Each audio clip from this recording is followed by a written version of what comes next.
ঢাকার পল্লবীতে শিশু রামিসাকে ধর্ষণের পর হত্যার ঘটনায় দেশজুড়ে ক্ষোভ, শোক ও উদ্বেগ ছড়িয়ে পড়েছে।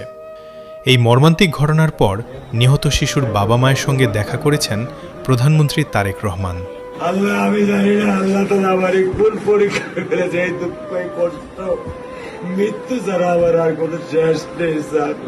তিনি পরিবারের প্রতি সমবেদনা জানিয়ে দ্রুত তদন্ত, নিরপেক্ষ বিচার এবং অপরাধীদের সর্বোচ্চ শাস্তি নিশ্চিত করার আশ্বাস দেন।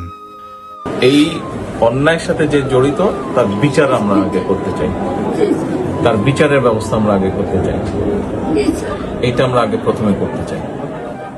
সরকার জানিয়েছে, নারী ও শিশু নির্যাতন, বিশেষ করে ধর্ষণের মতো জঘন্য অপরাধের বিরুদ্ধে তারা জিরো টলারেন্স নীতিতে অটল।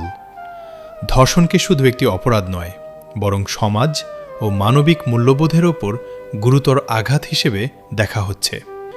নীতি নির্ধারকদের মতে, নারী ও শিশু নির্যাতন দমন আইনের কঠোর প্রয়োগ, দ্রুত তদন্ত, বিচার প্রক্রিয়ার স্বচ্ছতা এবং ভুক্তভোগী পরিবারকে সহায়তা নিশ্চিত করা হবে।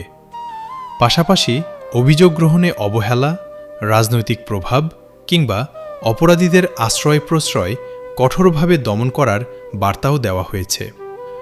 সরকারের ভাষ্য অনুযায়ী, অপরাধী যে পরিচয়েরই হোক না কেন, আইনের চোখে সবাই সমান।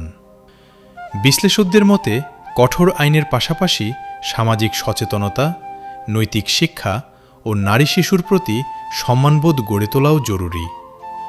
পল্লবীর এই হৃদয়বিদারক ঘটনা নতুন করে প্রশ্ন তুলেছে, নারী ও শিশু কতটা নিরাপদ? সরকারের ঘোষিত কঠোর অবস্থান বাস্তবে কতটা কার্যকর হয়, এখন সেটি দেখার বিষয়।